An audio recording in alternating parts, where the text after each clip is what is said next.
வணக்கம். நான் உங்கள் ஜெயா. இன்றைக்கி நம்ம இந்த வீடியோவில் வில்லியம் ஷேக்ஸ்பியர் எழுதின லவ்ஸ் லேபர்ஸ் லாஸ்ட் இந்த பிளேயோடைய சம்மரியை பார்க்கலாம் வாங்க. பிளேயோட ஆரம்பத்திலே பார்த்தீங்கன்னா நெவரோடைய ராஜா அவரோட சேர்ந்து 3 லார்ட்ஸோடு வர்றாரு. அந்த 3 பேர் ப்ரவுன், டுமேன், லாங்வெல். இவங்க எல்லாம் அவங்களுக்குள்ள ஒரு ஒப்பந்தம், அதாவது ஒரு சத்தியம் மாதிரி ஒரு ஒப்பந்தம் பண்ணிக்கிறாங்க. என்னென்னா, ஒரு துறவி மாதிரி நம்ம 3 வருஷம் வாழணும், அதுலேயே முழுசாக நம்மளை ஈடுபடுத்திக்கிட்டு நம்ம வாழ்க்கையில் நம்ம முன்னேறணும், இது மூலமாக நம்ம மக்கள் மத்தியிலும் நல்ல ஒரு அந்தஸ்தை பெறலாம் அப்படின்றது தான் அவங்களுடைய எண்ணம். ஆனால் ப்ரவுன் என்ன சொல்கிறாருன்னா, எல்லாமே ரொம்ப கட்டுப்பாடு அதிகமாக இருக்குது, மற்ற விஷயங்கள்லாம் பரவாயில்ல, ஆனால் சாப்பிட்றது, தூங்குறது, பெண்களோடு பேசுகிறது கூட இருக்கக்கூடாது, சாப்பிட்றது தூங்குறது ரொம்ப கட்டுப்பாடாக இருக்கணும், அளவு ரொம்ப கம்மியாக இருக்குது அப்படின்னு சொல்கிறாரு. அதே சமயத்தில் அவங்கள ஒரு டிப்ளமேட்டிக் விசிட்டாக ஃப்ரான்ஸோட இளவரசி அங்கே அந்த நாட்டுக்கு வரப்போகிறாங்க. அவங்க வரும்போது நம்ம எப்படி பெண்கள்கிட்டே பேசக்கூடாதுன்ற விரதத்தை நம்ம வச்சுக்க முடியும், ஒரு கட்டுப்பாடை நம்ம வச்சுக்க முடியும் அப்படின்லாம் கேட்குறாரு. ஏன்னா நம்ம அதை ஒரு கட்டுப்பாடாக வச்சுட்டு இருந்தோன்னா அந்த கட்டுப்பாடை நம்மளே எப்போவே உடச்சிடுவோமே அப்படின்ற கேள்வி தான் அவருது. அப்போ கான்ஸ்டபிள் டல் வராரு. அவர் கோஸ்டடுன்ற ஒரு கண்ட்ரி யூத்தை அழைச்சின்னு வராரு. அவர் ராஜா கிட்ட ஆர்மடை கொடுத்த ஒரு லெட்டரை தராரு. இந்த ஆர்மடை யாருன்னா, அவர் ஒரு ஸ்பானிஷ் விசிட்டர், இந்த கோர்ட்டுக்கு வந்திருக்கிறவர்.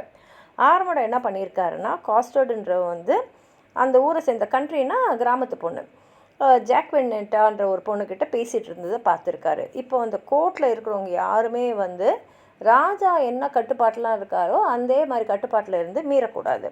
அதனால் இப்போ காஸ்டர்ட் பண்ணது ஒரு தவறுன்னு சொல்லிட்டு, சரி அவனுக்கு ஏதாவது ஒரு தண்டனை தரணுமேன்னு சொல்லிட்டு, குருவெல்னா கஞ்சி, அவனை இன்றைக்கி கஞ்சி குடிக்க வைங்க, அவன் குடிக்கிறானா இல்லையான்றதை ஆர்மடாவே மேற்பார்வையிட்டோம் அப்படின்னு சொல்லிடுறாங்க.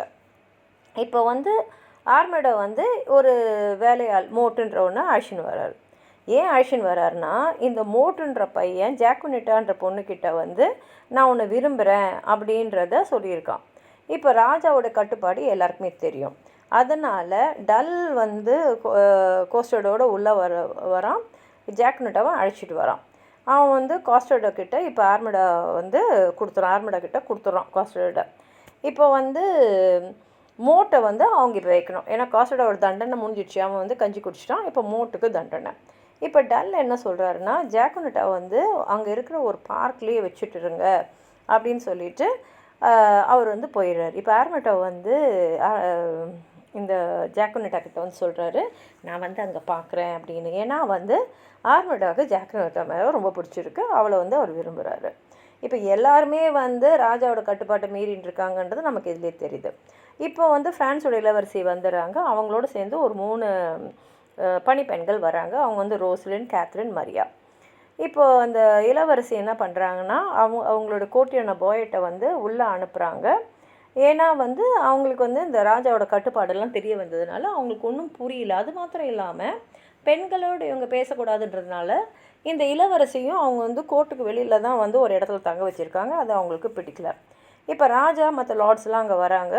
இப்போ அவங்க பேசினாலும் அவங்களால, அதாவது ராஜாவுக்கும் அந்த இளவரசிக்கும் ஒரு உடன்பாடு வரவே இல்லை. சரி, பாய்ட் பேப்பர்ஸ்லாம் எடுத்துன்னு வரட்டும், அதுக்கப்புறம் நம்ம என்ன செய்யணும்னு முடிவு பண்ணலாம் அப்படின்னு சொல்லிட்டு அப்புறம் அவங்க ஒரு முடிவுக்கு வராங்க. இப்போ ராஜா போகிறாரு. பிரான், டுமேன் அண்ட் லாங்வெல் இவங்க எல்லாருமே பின்னாடி போகிறாங்க. போயிட்டு பாய்ட் கேல ரோஸ்லினை பற்றி, கேத்ரினை பற்றி, மரியா பற்றி ஆளுக்கு அவங்கவுங்களுக்கு, இப்போ ப்ரௌனுக்கு ரோஸ்லின் பிடிச்சிருக்கு, டுமேனுக்கு கேத்ரினை பிடிச்சிருக்கு, லாங்வெல்லுக்கு மரியா பிடிச்சிருக்கு, அவங்கவுங்கள பற்றி கேட்குறாங்க. பாய்ட் ராஜா கூட இருந்துட்டு பெண்கள்கிட்ட பேசக்கூடாது, கட்டுப்பாடில் இருக்கும்போது உங்களுக்கு இவங்கள பற்றி கேட்கணுமா அப்படின்லாம் சொல்லிட்டு, அதே சமயத்தில் அவரும் ராஜா அந்த இளவரசிக்கிட்ட ஒரு காதலோடு தான் பார்க்குறாருன்றதையும் அவர் கவனிச்சதை சொல்கிறாரு. இப்போ காஸ்டர்ட் அப்புறம் ஆர்மடா கையில் ஒரு மிஸ் அண்டர்ஸ்டாண்டிங் முதலேருந்தே இருக்குது. இதை பார்க்கும்போது மோட்டுக்கு ரொம்ப சந்தோஷமாக இருக்குது. அவன் ஆர்மடா கிண்டல் பண்ணிகிட்டு இருக்கான். இப்போ ஆர்மடா என்ன பண்ணுறான், காஸ்டர்ட் கிட்ட ஒரு லெட்டரை கொடுத்து இது போய் ஜாக்குனிட்டா கிட்ட கொடுத்துடு அப்படின்றான். இப்போ ஆர்மடாவும் மோட்டும் போயிட்டு அப்புறம் ப்ரவுன் அங்கே காஸ்டர்ட் கையில் பார்த்துட்டு அவன் ஒரு லெட்டரை கொடுத்து இது ரோஸ்லின் கையில் கொடுத்துடுன்னு சொல்கிறான். இப்போ இந்த இளவரசியும் அவளோடு கூட வந்த பணிப்பெண்களும் வேட்டைக்கு போகிறாங்க. காஸ்டர்ட் என்ன பண்ணிடுறான்னா, ரோஸ்லினுக்கு கிட்ட ஆர்மடா எழுதின லெட்டரை கொடுத்துறான். ஆனால் ஆர்மடா கொடுக்க சொன்னது ஜாக்குனிட்டா கிட்ட. இதை படித்து பார்த்தோன்னே எல்லாருக்குமே ரொம்ப இதுவாக இருக்குது, சிரிப்பாக இருக்குது. அப்போ பாய்னட் யோசிக்கிறாரு, யார் தான் ரோஸ்லினை வந்து இப்போ வந்து அவளோட அட்மையராக இருக்காங்க, இந்த மாதிரி ஒரு கடிதத்தை ரோஸ்லினுக்கு காமிச்சிருக்காங்களேன்னு போது சரின்னு சொல்லிட்டு அவங்க ஒரு விளையாட்டு மாதிரி விளையாடி இது யாராக இருக்கும் அப்படின்றத பார்க்குறாங்க. அப்போ கோஸ்டர் வந்து அங்கே வரான். அவன் வந்து எல்லாத்தையும் தப்பாக புரிஞ்சுக்கிறான்னு புரியுது நமக்கு. டல்லு, ஹாலஃப்ரென்னஸ் இவர் வந்து ஒரு ஸ்கூல் மாஸ்டர், அப்புறம் நாத்தினல் அவர் ஒரு க்யூரேட்டி, இவங்கெல்லாம் வராங்க. அவங்க எல்லாம் பேசுகிறத வச்சு இளவரசி வந்து வேட்டையாடுறதுல திறமையானவங்க அப்படின்னு நமக்கு தெரிய வருது. அதே மாதிரி ஜாக்னெட்டாவும் காஸ்டர்டும் வராங்க. அவங்கக்கிட்ட காஸ்டர்ட் கிட்ட வந்து ஆர்மெடா கொடுத்த லெட்டர் வந்து இருக்குது. ஹால்ஃபென்னஸ் வந்து படித்து பார்க்கும்போது அது ஒரு சானட், அது எழுதுனது வந்து ப்ரௌனு, அவர் எழுதுனது ரோஸ்லின் கையில். அப்புறம் வந்து அவர் ஜாக்னெட்டை வந்து ராஜாக்கிட்ட அழைச்சின்னு போயிடுறாரு. இப்போ தனியாக இருக்கும்போது ப்ரௌன் வந்து ரோஸ்லின் வந்து மனசு எந்த அளவுக்கு கவர்ந்துருக்காங்க அப்படின்றத வந்து சொல்லிகிட்டு இருக்காரு. அது இப்போ யாரோ வராங்கன்னு பார்த்தா ராஜா தான் வர்றாரு. உடனே அவர் போய் ஒளிஞ்சிக்கிறாரு. இப்போ ராஜா வந்து அவர் இளவரசிக்கு எழுதின சானட்டை வந்து படிக்கிறாரு. அப்போ யாரோ வராங்களேன்னு பார்த்தா அது ஒரு லாங்வில், அதனால் ராஜாவும் போய் ஒளிஞ்சிக்கிறாரு. லாங்வில்லும் வந்து அவர் மரியாக்கு எழுதின கவிதையை அவர் படிச்சுட்டு இருக்காரு. இதே மாதிரி ஒருத்தவங்க வராங்க. டொமைன் வர வரைக்கும் டொமைனும் வந்து கேத்ரினுக்கு அவர் எழுதின சானட்டை வந்து படிக்கிறாரு. யாருக்குமே ஒருத்தர் வந்து மற்றவங்க நம்மளை கவனிச்சாங்கன்றது தெரியாது. யாரோ வராங்கன்றது அவங்க ஒளிஞ்சிட்ருக்காங்க. அதுக்கப்புறம் ஒருத்தராக வெளியில் வந்து ஒருத்தர் கிண்டல் பண்ணி இப்போ எல்லாருக்குமே தெரிஞ்சிடுதோ நம்ம படித்தது எல்லாருக்குமே தெரிஞ்சிடுச்சு அப்படின்னு. அப்போ ப்ரௌன் வந்து என்ன நினைக்கிறாருன்னா, சரி நம்ம வந்து படித்தது நம்ம எழுதுனது யாருக்கும் தெரியாது, ஏன்னா நம்ம எந்த கவிதையும் படிக்கல அப்படின்னு சொல்லிட்டு அவர் மற்ற பற்றி பேசும்போது ஜாக்னெட்டா வந்து அவன் ரோஸ்லினுக்கு எழுதின லெட்டரோடு அவள் உள்ளே வந்துடுறான். அப்போது வந்து எல்லாருமே ஒருத்தர் கிண்டல் பண்ணுறாங்க. ஆனால் என்ன பண்ணிக்கிறாரு ப்ரௌன் வந்து அந்த கடிதத்தை கிடுகிடுன்னு கீழ்ச்சி போட்டுறாரு. ஆனால் டொமைன் வந்து அவரோட கையத்தை கண்டுபிடிச்சிட்டு நீ அந்த மாதிரி யாரை லவ் பண்ணுற இல்லையான்னு சொல்லிட்டோன்னே, சரி நம்ம எல்லாருமே வந்து லவ் பண்ணுறோம், அதனால் நம்ம எல்லாருமே வந்து அந்த பெண்களோட மனசை கவர்றதுக்கு என்ன செய்யணும்ன்றதை பார்க்கலாம் அப்படின்னு முடிவுக்கு வராங்க. இப்போ ஹாலஃபென்னஸ், நாத்தினல், டல், காஸ்டல், மோட், ஆர்மடா இவங்க எல்லாம் சேர்ந்து இருக்காங்க. அவங்களுக்கு வந்து இப்போ எப்படின்னா அந்த இளவரசிக்கும் அந்த கோர்ட்டில் இருக்கிறவங்களுக்கும் ஒரு என்டர்டெயின்மெண்ட் பண்ணணும். அப்போது வந்து ஹாலஃபென்னஸ் சொல்கிறாரு, நம்ம வந்து இந்த 9 வர்த்தீஸ் இருக்கு இல்லையா, அதை வந்து நம்ம பெர்ஃபார்மன்ஸாக பண்ணலாம் அப்படின்னு சொல்லிட்டு இவங்க இருக்காங்க. இப்போ என்ன ஆகிடுதுன்னா இவங்க எல்லாருமே வந்து முடிவு பண்ணிட்டாங்க இல்லையா, இந்த பெண்களோட மனசை நம்ம கவரணுன்னு. அதனால் ஆளுக்கு அவங்கவுங்களுடைய விருப்பமான பெண்ணுக்கு ஒரு நோட் அனுப்பிச்சிருக்காங்க. இந்த லேடிஸ்லாம் உட்காந்துன்னு உனக்கு என்ன எழுதியிருக்காங்க எனக்கு என்ன எழுதியிருக்காங்க கம்பேர் பண்ணி பார்க்குறாங்க. அப்போ பாய்ட் வந்து சொல்கிறாரு, இந்த மாதிரி அவங்கெல்லாம் வராங்க, ஆனால் வந்து அவங்க வந்து மஸ்கோபெட்ஸாக வந்து ட்ரெஸ் பண்ணிட்டு வராங்க உங்களை ப்ராங்க் பண்ணுறதுக்குன்னு. இந்த லேடிஸ் என்ன பண்ணுறாங்க, சரி அப்போ நாங்களும் மாஸ்க் போட்டுக்கிறோன்னு சொல்லிவிட்டு, இப்போ அவங்க எப்படி மாஸ்க் போட்டால் கண்டுபிடிப்பாங்கன்னா இவங்க அமிச்ச டோக்கனை வச்சு தான். அதனால் இவங்க என்ன பண்ணிடுறாங்கன்னா ஒருத்தன் டோக்கனை இன்னொருத்தங்க கையில் கொடுத்துட்றாங்க.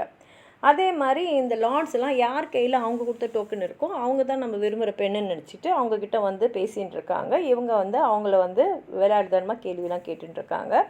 அவங்க வெளியில் போயிட்ட அப்புறம் வந்து திரும்பி அவங்கவுங்களுக்கு என்னென்ன டோக்கன்ஸ் வந்ததோ அது திருப்பி அவங்களே எடுத்துக்கிறாங்க. இப்போ லார்ட்ஸ்லாம் இப்போ எந்த டிஸ்கைஸும் இல்லாமல் அதை மாறுவேடம் இல்லாமல் அவங்களாம் வராங்க. இப்போ ராஜா வந்து கோர்ட்டுக்குள்ளே பிரின்சஸை கூப்பிட்றாரு. ஆனால் அவங்க என்ன சொல்லிடுறாங்கன்னா, இல்லை நீங்கள் ஒரு முடிவோடு இருக்கீங்க இல்லையா, 3 வருஷத்துக்கு நாங்கள் வந்து பெண்களோட எந்த விதமான நெருக்கமும் வச்சுக்க மாட்டோன்னு, அதை என்னால் உடைய வேணாம் அப்படின்னு சொல்லிடுறாங்க. அப்போது இந்த லேடிஸ் எல்லாம் உட்காந்துட்டு கொஞ்ச நேரத்துக்கு முன்னாடி மஸ்கோ விசிட்டர்ஸ்லாம் வந்தாங்க அப்படின்னு ஒன்றுமே தெரியாதது மாதிரி இவங்க இப்போ ப்ராங்க் பண்ணுறாங்க.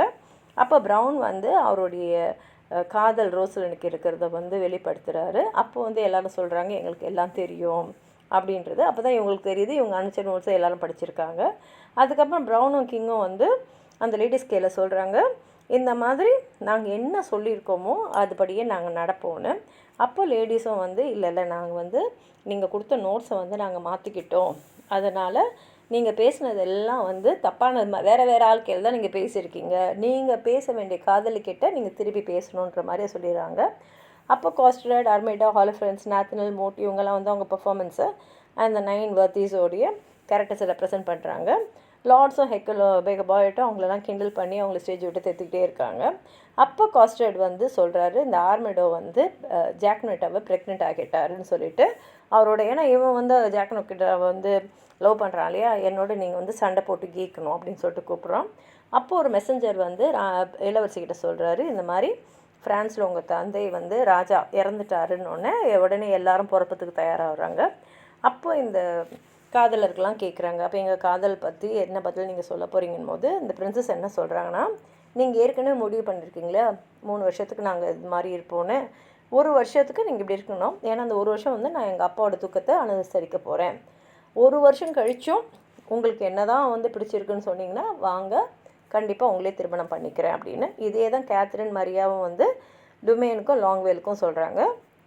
ரோசலினும் ப்ரௌனிகேல அதே சொல்கிறேன். அது மாத்திரம் இல்லாமல் நீங்கள் எப்போதுமே எல்லாரையும் மகிழ்ச்சிட்டே இருக்கணும் அப்படின்னு சொன்ன உடனே எல்லாருமே இவங்க சொன்ன இதுக்கெல்லாம் ஒத்துக்கிறாங்க. இப்போ ஆர்மண்டா திரும்பி வராரு. வந்து அவர் சொல்கிறாரு, நான் வந்து ஜாக்குனட்டாவோட தான் இருக்க போகிறேன். ஏன்னா வந்து உண்மையிலேயே அவளை வந்து விரும்புகிறாரு. அதே மாதிரி அவர் என்ன சொல்கிறாருன்னா, எல்லோரும் அவங்கவுங்க பர்ஃபார்மன்ஸை வந்து முடிச்சிடுங்கன்னு சொன்ன உடனே ராஜாவும் ஒத்துக்கிறாரு. ப்ளே வந்து 2 பாட்டோடு முடியுது. ஒரு பாட்டு வந்து ஸ்ப்ரிங்கை பற்றி, ஒரு பாட்டு வந்து வின்டரை பற்றி. உங்களுக்கு எதாவது சொல்லணும்னு நினச்சிங்கன்னா கீழே இருக்கிற கமெண்ட் பாக்ஸில் எழுதுங்க. இந்த வீடியோ லைக் பண்ணுங்கள், உங்கள் ஃப்ரெண்ட்ஸோடு ஷேர் பண்ணுங்கள். சப்ஸ்கிரைப் பண்ணாதவங்களாம் ப்ளீஸ் சப்ஸ்கிரைப் பண்ணி சப்போர்ட் பண்ணுங்கள். நன்றி.